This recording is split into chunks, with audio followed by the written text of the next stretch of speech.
Presentamos Conozca al Diputado. Hola, ¿cómo están? Muchísimas gracias por estar con nosotros en un nuevo programa de Conozca al Diputado. Hoy hemos invitado al señor Jorge Antonio Rojas López, el señor diputado, que nació el 8 de junio de 1954. Su profesión es educador, vive en la provincia de Alajuela, es de la fracción del Partido Progreso Social Democrático. Muchísimas gracias por estar con nosotros esta mañana, don Jorge. Muy buenos días. Pues gracias a ustedes más bien por invitarme acá a compartir con el pueblo de Costa Rica este ratito que augura mucha amenidad y me siento muy bien de estar con ustedes. Muchísimas gracias, don Jorge. Así es. Yo les digo siempre a los señores diputados que pasan por estos micrófonos que queremos conversar no del político y no del diputado, porque sabemos el trajín que incluyen estas cuatro paredes, sino el señor legislador en persona. Cuéntenos, don Jorge, ¿cómo fue su nacimiento? ¿Dónde fue? ¿Cómo se vivió en su casa el día en que usted nació? Oh, vaya, qué caray. Bueno, mi historia es una historia de muchas páginas. Creo que es uno de los libros más grandes que tiene la Asamblea Legislativa. Yo tengo 70 años, han pasado 70 lunas ya por ahí. 70 años. 70 años, mucha agua bajo el puente. Claro. Bueno, yo soy pitaleño. A mucho orgullo. De San Carlos. De San Carlos, sí, Pital de San Carlos, el distrito, uno de los más productores que tenemos en la zona. Nací exactamente un 8 de junio de 1954 en la casa. No había acceso a que mi mamá fuera a un hospital. Y de ahí no, era simple. Un plástico, mi mamá agarrada de los barrotes de la cama, a pujar y por allá salió el carajillo, resbaladito. ¿Con partera o sin partera? No, sin partera. La labor la hacía mi mamá y la hizo. Después sí, ya después llamaron la partera, para que viniera a hacer la otra parte. Bueno, usted sabe de qué se trata eso. Pero bueno, en lo que a mí, yo creo que esa circunstancia me marcó muy claramente. Nosotros seríamos una casa muy humilde, una ventana muy grande, entraba el sol, entonces mi mamá después contaba que su parto fue soleado, con mucha claridad, y que no hubo ningún problema, el carajillo salió rosaditito, y muy saludable, blanquito, sí, exactamente. ¿Cómo son allá? Sí, exactamente, como es la gente de mi pueblo, la gente de campo, de zona rural, que el sol está en sus mejillas. Así es. ¿Y usted tiene hermanos, don Jorge? ¿Cómo fue la vida ahí en su casa? Bueno, fuimos cuatro hermanos, murieron dos. ¿Varones? Tres varones y una mujer.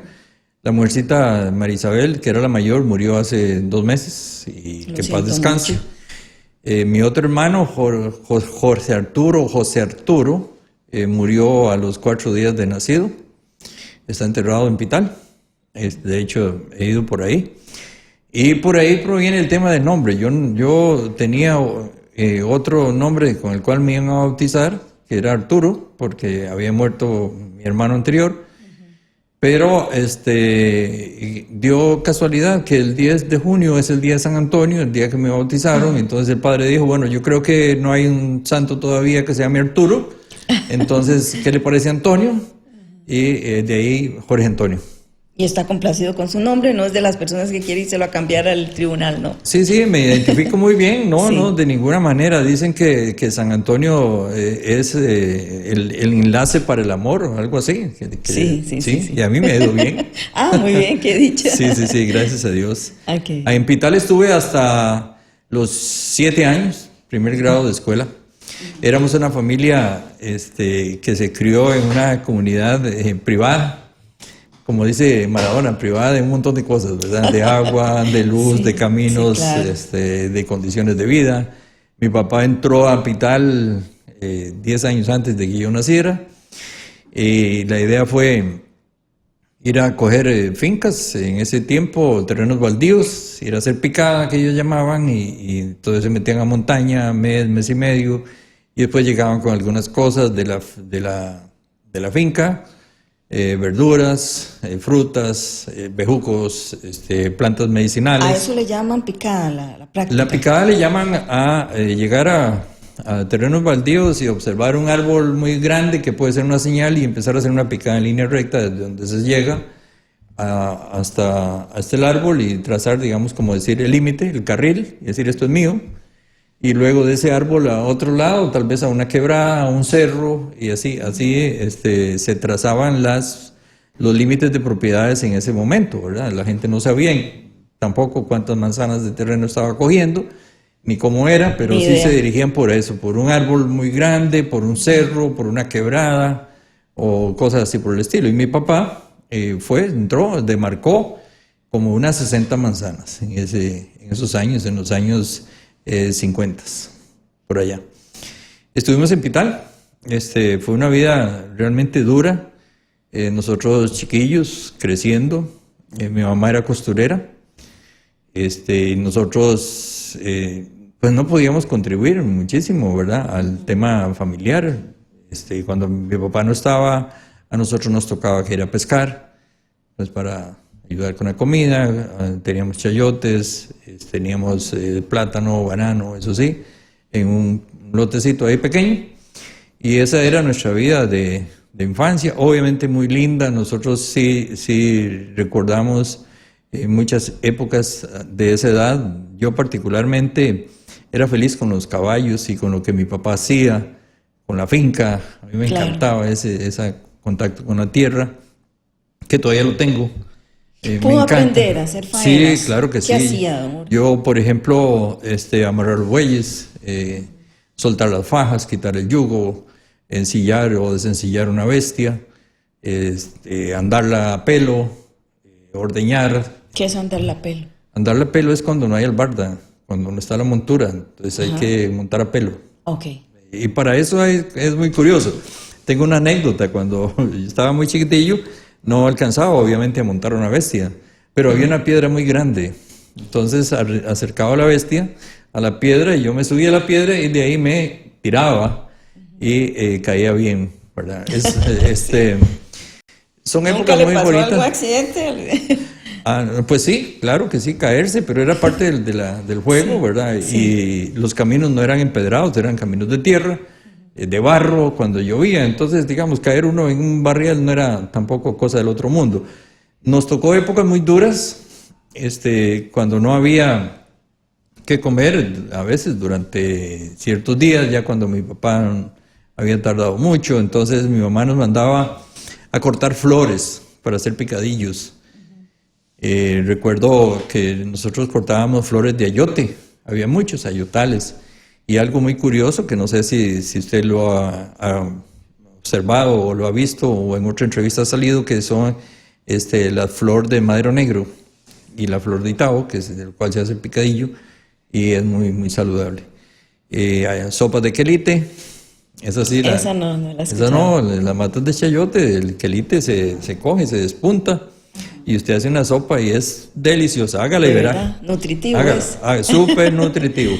Sí, todas esas cosas de infancia marcaron una vida. Luego yo me vine a Ciudad Quesada a los 7 años. ¿Solo? No, nos vinimos. Con toda nos vinimos, sí, ya era insostenible, digamos, la situación de la finca. Y mi papá necesitaba terminar criarnos a nosotros, darnos alguna salida de estudio. Nos venimos a Ciudad Quesada. A Ciudad Quesada yo tenía 8 años. Una situación muy particular, que mi papá llegó y de inmediato compró una línea de leche que se llama. Es como una calle o como un barrio, digamos, donde el lechero repartía.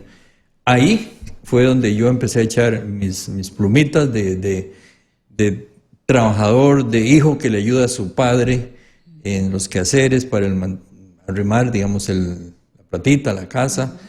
Ya yo le pude ayudar, antes no podía, en esa vida de mi papá, jamás nosotros ir a la finca, no, eso era peligrosísimo, de las culebras, claro, de los animales y qué sé yo, pero ahora sí yo le podía ayudar. Entonces yo empecé a repartir leche en toda Ciudad Quesada, como a los 8 años, por ahí así, 8, 9, estando en escuela, 10, e incluso hasta colegio, le ayudé como hasta los 14 años. Ya luego empecé a cambiar un poco por la edad, por las aspiraciones, por el estudio, claro, el interés en el estudio. Esas épocas de mi trabajo con mi papá también hicieron una marca en mi vida. Conocer mucha gente, andar por toda la ciudad, interactuar con la gente. Se empezó a formar en mi persona esa facilidad de comunicación, y de bien entender a la gente cuando querían, porque la leche en ese tiempo era uno de los productos necesarios en la mesa. Básicos, Todo claro. el mundo se tomaba su vasito de leche. Ahora no tanto. Y la que toman es leche, obviamente, ya Pero es que era procesada. leche real, de vaca, ¿verdad? Sí, era Nada más leche había que hervirla, yo recuerdo, había que hervirla y listo. Alimenticia, ¿se Súper acuerda alimenticia. aquella olla que se subía? Sí, así, había que cuidarla mucho. Sí, había que cuidarlo y Sí, soplar, ¿verdad? siempre se regaba Sopla un la poquito. leche. Era súper delicioso y toda la gente lo hacía. Sí. Entonces nosotros repartíamos la leche, conocimos la gente, veíamos las necesidades. A veces la gente te decía, mira, no puedo pagar esta semana, me das otro tiempito, y nosotros lo hacíamos. Apuntábamos exactamente cuánto se debía. Y eso empezó a marcarle a uno también, conocer la necesidad, ver los chiquitos que querían un vasito de leche y qué sé yo, a ponerle o a echarle la feria, que decía la gente. Compraban 2 botellas de leche, póngame la feria. Entonces había que poner un poquito más, ¿verdad? Sí, y tal vez ese poquito más lo sensibilizaba a uno, porque era lo que se iba a tomar el chiquito pequeño, el chupón, ¿verdad? Que quizá. Y por ahí, esa situación también dio para que ya yo en Ciudad Quesada ya asistiera a la Escuela San Martín. Ahí terminé mi escuela. Luego pasé al Liceo San Carlos en el día. Y ahí ya yo empecé que le podía ayudar a mi papá solo cuando me tocaba por la tarde, igual de la escuela al colegio y otro tipo de cosas. Nos levantábamos a las 3 de la mañana a ir a la lechería, a ayudar a ordeñar, a arrear las vacas, a arrimar los terneros, a destetarlos, todo eso, y eso fue parte, digamos, de esa formación que tienen y tenemos las personas que normalmente vivimos en zona rural, que no la tiene la gente de la GAM, por ejemplo, muy contados.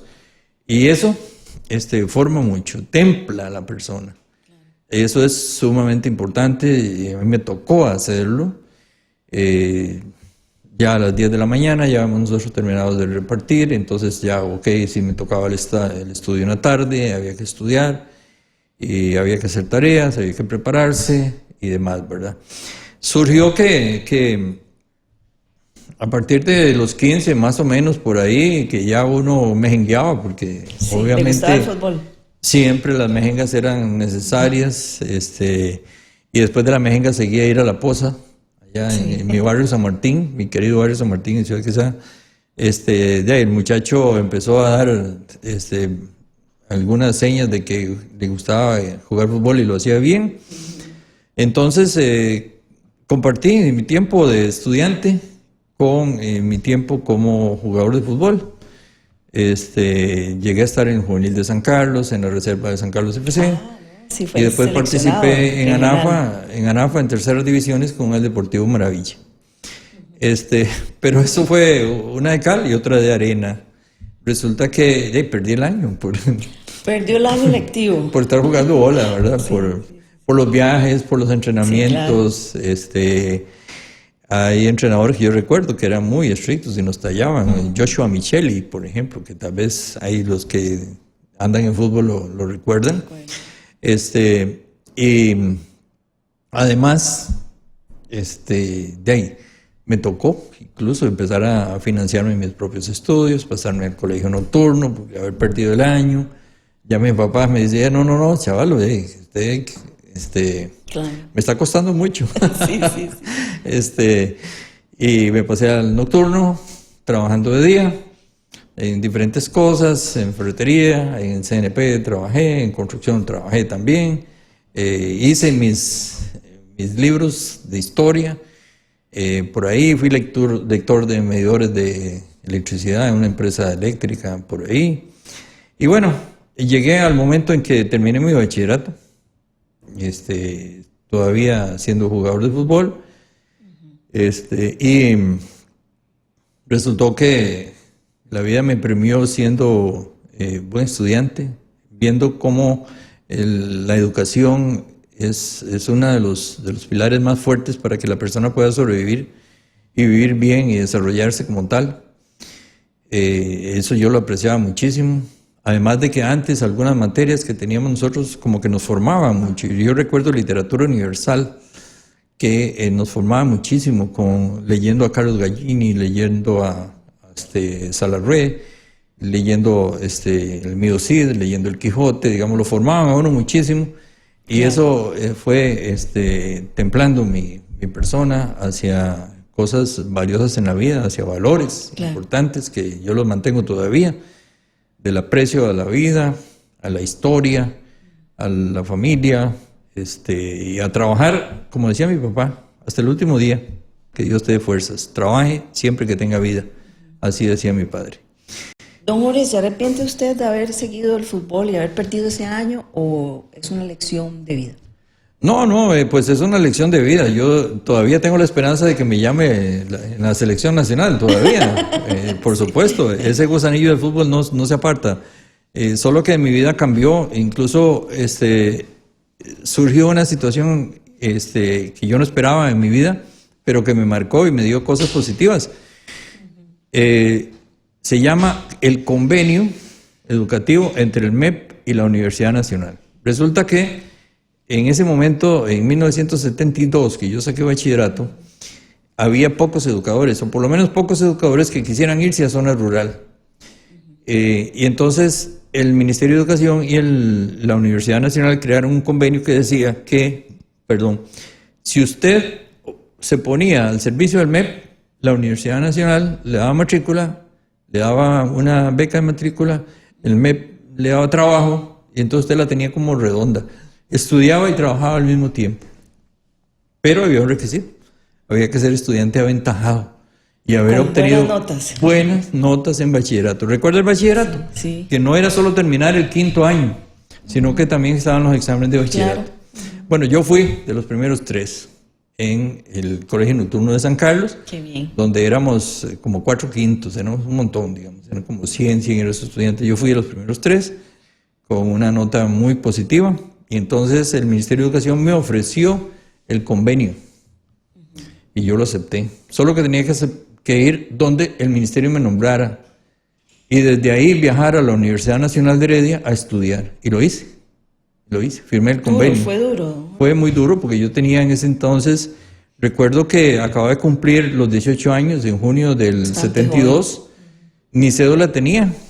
De hecho, cuando recibí mis primeros 6 giros, le pagaban uno con giros. Sí. Era un cartoncito perforado. Sí. Tuve que guardarlos porque no tenía cédula para ir a cambiarlos al banco. Claro, cuando me llegó fue una huichaquita y muy, muy buena. Me pagué todas mis deudas porque comía y lavaba de afiado.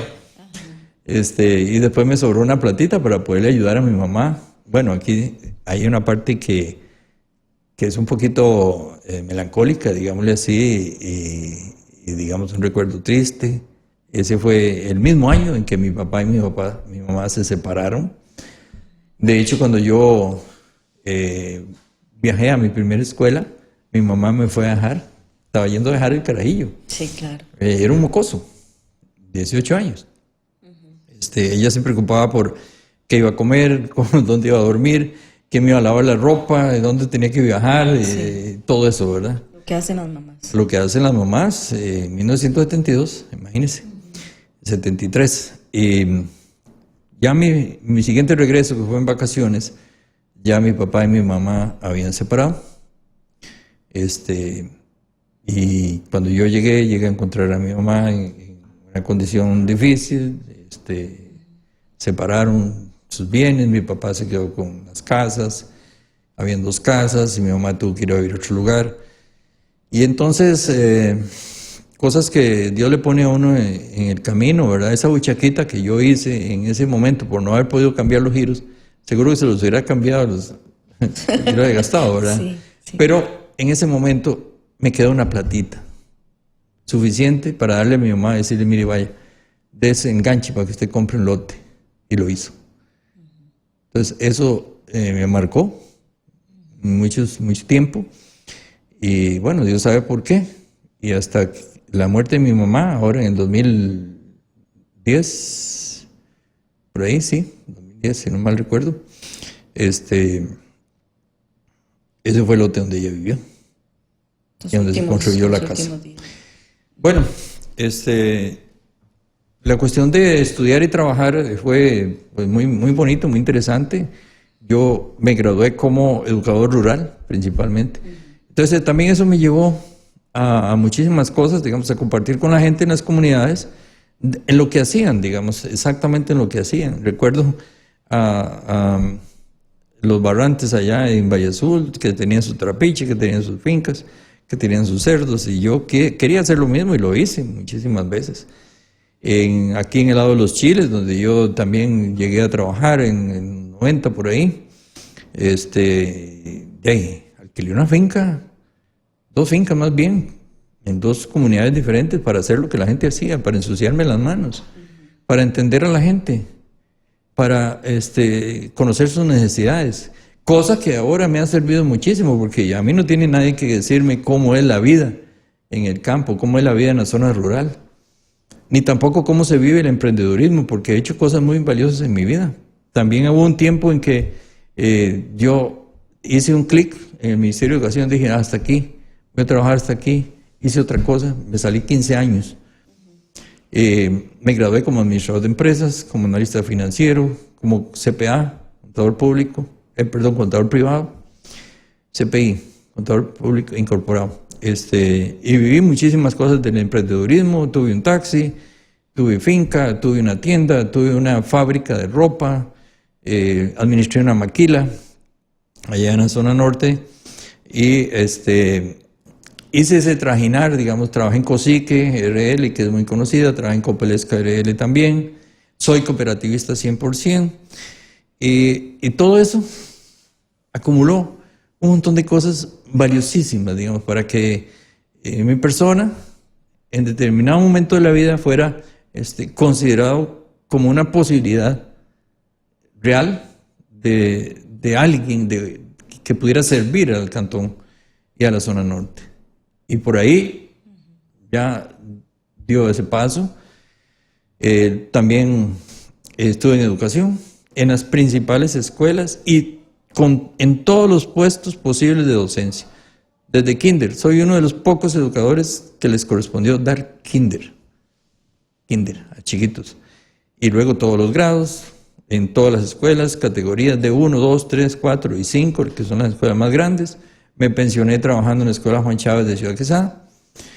Y ese paso por la vida, que faltan un montón de hojas. Nos falta mucho tiempo. No nos va a alcanzar el programa no sé, para conocer ¿cómo estamos? todo Yo no le he dejado ni hablar, usted me disculpa. No, imagínese, pero estoy en silencio escuchando porque la historia es muy hermosa. La transporto. Don Jorge, me transporta a San Carlos, a la tierra, ¿verdad? Al ganado, a la vida en ese lugar que debió haber sido lindísima. Usted no me ha contado nada negativo, todo ha sido positivo. Supongo que tuvo que llorar alguna vez en su vida para ser el señor que es hoy, don Jorge. Gracias por lo del señor. Bueno, sí, claro que sí. O sea, hay cosas en la vida que lo han marcado a uno muchísimo, ese acontecer, ese vivir hoy algo y mañana que sea diferente. Pero mira qué importante que es poder uno entender la vida en zona rural, las necesidades de la gente y cómo salen adelante. Es decir, cómo hay soluciones para cada cosa. Y cómo la persona se va formando. Y entonces uno entiende por qué. Sí se puede. Sí se puede. ¿Por qué ese carácter, digamos, emprendedor de la gente? La gente que tiene que pasar un río por dentro, o que tiene que voltear o hacer una socola, o hacer el carril. O sea, muchísimas cosas de esas son importantes y le han dado a uno, digamos, ese temple necesario para decir, y saber, bueno, lo que ocurre en San Carlos ocurre en otras partes del país, claro, o lo que ocurre en zona norte ocurre en todas las partes del país. Costa Rica es muy pequeño y son cosas muy similares. Entonces, si Dios me da la oportunidad, como me la está dando, de servirle al país, yo lo estoy haciendo con mucho gusto y con mucha alegría. Y siento que haber llegado aquí como una bendición de Dios, porque personas pensaron en mí, porque dijeron, conoce mucha gente en la zona, no ha tenido problemas, ha vivido con temas de niñez, temas de adolescencia, temas de adulto, el deporte, la cultura. Fui fundador de un grupo de baile en el 2006, fundé y creé la primera aula de robótica en el año 2006 en toda la zona norte y que todavía persiste. Y dentro de todo ese currículum de vida hay un montón de cosas, un montón de banderitas que juntas crearon, digamos, por gracia de Dios, la persona que está acá sirviéndole al país. Yo tengo esa actitud y así nos lo hacían ver a nosotros desde la Universidad Nacional cuando empezábamos a estudiar. Hay que ser agente de cambio. Así las es, comunidades. Así es. Entonces, desde el 73 que yo llegué, recuerdo que lo primero que hicimos fue el comité de caminos y ahí estaba el maestro. El comité de la iglesia y ahí estaba el maestro. El comité del agua y ahí estaba el maestro. Y ahí, y en todo estaba mi participación. Siempre decían, el maestro tiene bonita letra, entonces que haga el acta. Claro. El maestro sabe de números, entonces que nos ayude con esto. Sí. Y creo que yo asumí ese rol y hasta ahora lo he hecho, pues diríamos, al nivel esperado por las comunidades. Yo llego a todas las comunidades donde yo trabajé y le puedo decir hasta los nombres de las personas y de los chiquitos que tuve en el año 73 como estudiantes que ahora son viejos y saludarlos orgullosamente por todo ese trajinar de vida en las instituciones, en las comunidades, mi barrio San Martín, queridísimo, La Poza del río Platanar, la finca La Herediana, donde íbamos, todas esas cosas, ¿verdad? Hicieron que llegara y estoy hoy aquí conversando con ustedes, no dejándola ni hablar y muy contento y muy alegre de que me permitan pasar por lo menos algunas de esas 70 páginas. Se nos fue el tiempo, don Jorge, me da lástima tener que cortarle, pero me voy con ese positivismo suyo y con ese granito o granote de arena que usted le ha servido al país, invitarle también a los costarricenses de saber que sí se puede, que a veces las vicisitudes nos hacen más fuertes. Muchísimas gracias, don Jorge. Muchísimas gracias. Cuento que estoy muy contento aquí en la Asamblea Legislativa y yo sé que me va a costar volver, pero si volviera, es la misma persona a la que volvería. Una enorme alegría de servir al pueblo de Costa Rica. Muchísimas gracias. Don Jorge. Nos vemos en un próximo programa de Conozca al Diputado. Hasta entonces. Hemos presentado Conozca al Diputado.